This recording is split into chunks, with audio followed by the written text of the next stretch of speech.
Hey golf people, on today's episode we're taking a look at the ShotScope Pro L1 rangefinder. It is a value play with a ton of features, but will it stand up over the course of time? We're gonna find out. We're gonna unbox this thing. We're actually gonna see if I can open a battery and a whole lot more. Let's have some fun and let's do it now.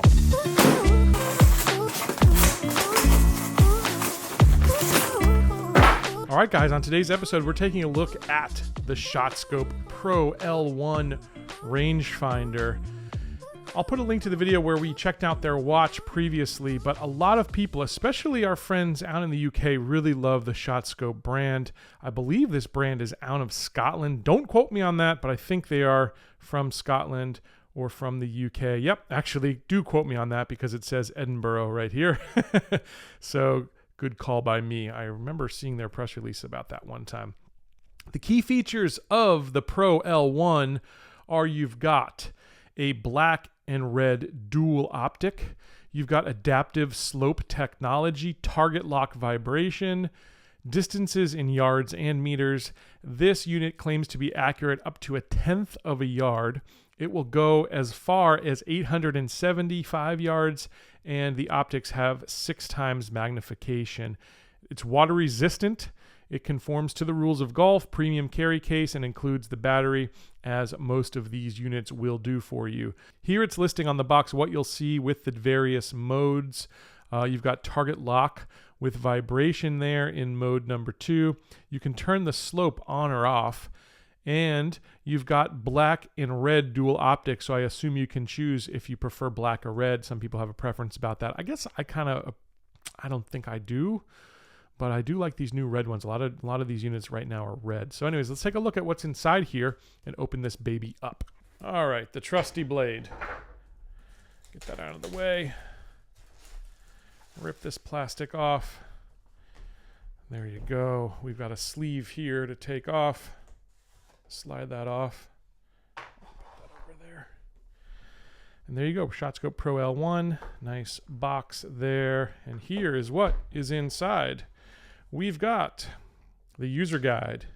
We've got a 12-month extended warranty, so this is good for a year. You've got your little cleaning cloth. And you've got a nice case here with a clip and the lanyard as promised. We'll put all that stuff back in over here. And we're going to just go ahead and look at the unit itself here. So nice carrying case. I always love these ones that have the pull tab. Makes it really simple to take this in and out when you are on course. One thing this does not have is a magnetic, and we see a lot of these rangefinders nowadays having a magnetic. But this is a very nice looking rangefinder. In terms of materials, I would say it's a little on the lighter side. I'm not sure how durable this thing will be. We've got a 12-month warranty though, so if you have any problems, obviously you can send it back. But just feeling the materials, right off the bat, I can tell you that it's definitely not going to be on the higher end material-wise. One thing I do like is it has a lot of switches and buttons, so rather than having to go through the menu system to find things, it's right there, easy to use for you. I'm assuming that's going to be your slope on and off switch. That's generally where they're placed. And up top, we've got our mode button and our power on button. Now, here's a little piece of education for newbies in rangefinder technology. You can generally tell how water resistant a product is, whether it's waterproof or water resistant, generally by the battery latch. Okay, so this one is just simple, kind of like a television remote where it slides into place. The ones that screw down usually have some sort of gasket there. Those are the rangefinders that are going to do a little bit better in the elements. So for, again, the folks who are playing in wet conditions a lot, here in Florida it rains almost every afternoon, that would definitely be a bonus. The battery here is actually wrapped, so I'm going to go ahead and unwrap the battery. Take this plastic off. This stuff is always super tight. Hardest part of this whole thing is getting the plastic off the battery. Who'd thunk it? I cannot get this battery off. Literally have to use the knife. We're going to go back to the knife here. All right. The knife always comes through for us. Okay, blue battery to match the blue unit. We'll pop that back in. We'll slide this on. Again, in terms of durability, don't love that. I'd much rather have the screw down. You always know you've got a much more high quality device there. But I'll tell you what, in terms of size, great size there. It's not too big. It's definitely a little lighter. So for folks that value that, you'll probably appreciate it. But again, I think that comes at the expense of this feeling a little bit more plasticky and maybe not quite as durable as some of the other options out there. But those options also do come with a price tag. So everything is a trade-off, folks. There's always a balance when it comes to technology. That's a really nice red glowing laser. I don't know if that's being picked up by the camera, but there's a nice bright red glow there. I'm going to go ahead and hit this button and see what it does. Now we've learned what this button does. This literally turns it from black to red. So off camera, I just stuck this up to my eye. It's got a really beautiful looking red color. It's not like it's a very deep, bright red, almost like a neon red if that's possible.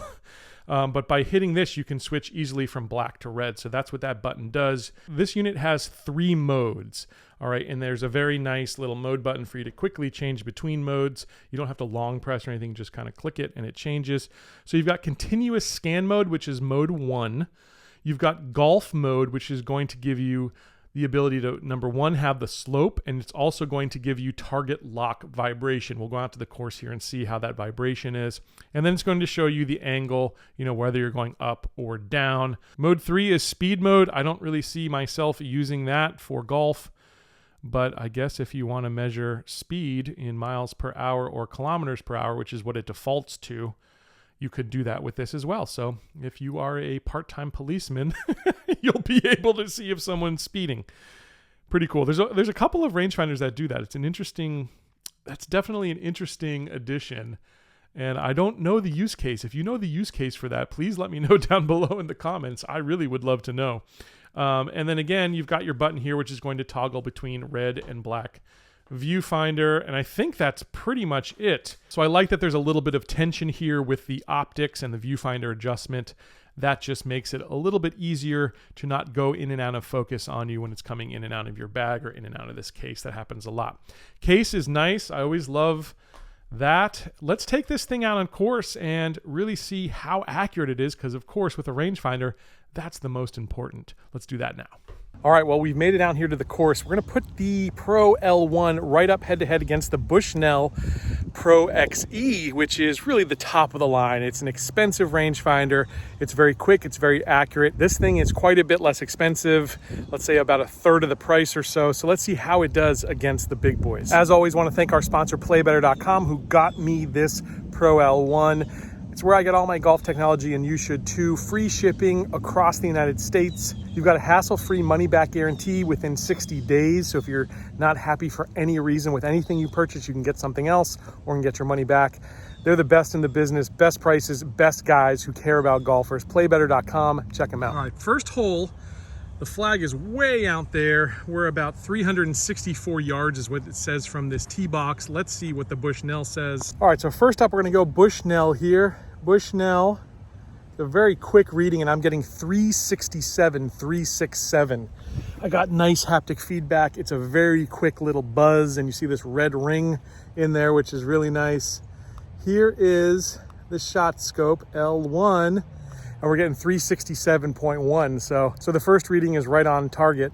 We'll go a little closer after I hit a shot here and see how she does a little closer up as well.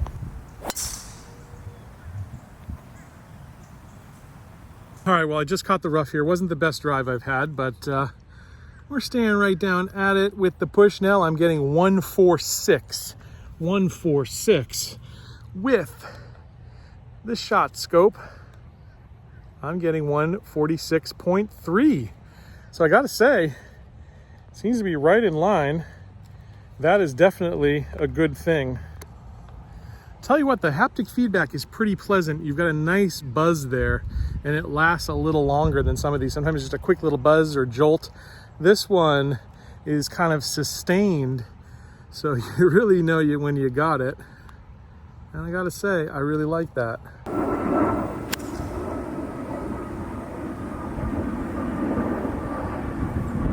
Well, I was good for distance basically, but I missed the green, so we'll have a little chip here. Let's see if we can get it tight.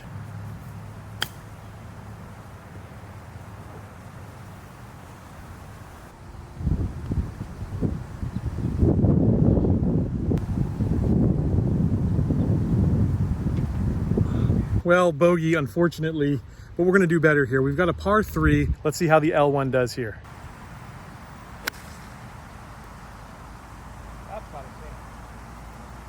Birdie time. Come on, let's make the putt.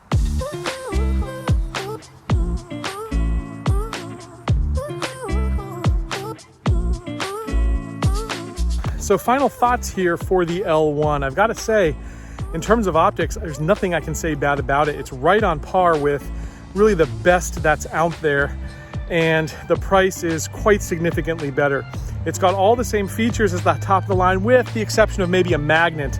I think most higher end rangefinders at this price point are starting to put a magnet so you can stick this right up on your cart, and I think that would be nice to see here. Build quality, that's one other thing that I'd say I'm a little leery of long term if this thing will hold up. It does have a 12-month warranty, which is not outrageously good, but at least it gives you a year to see if this thing will hold up. I'd have to play with this a lot longer to know for sure, but just by feeling it, I feel like the build quality might be lacking a little bit. But where this sits in terms of price point, as well as the feature set, I've got to give this somewhere between a 3.5 and a 4. I guess I'm going to go ahead and give it the full 4, because again, it was spot on with the Bushnell distance wise, and really in the end, accuracy is what matters. I hope you guys enjoyed this review. Thanks again to Play Better for letting me try this one out. I hope to catch you very soon on another edition of Let's Play Through.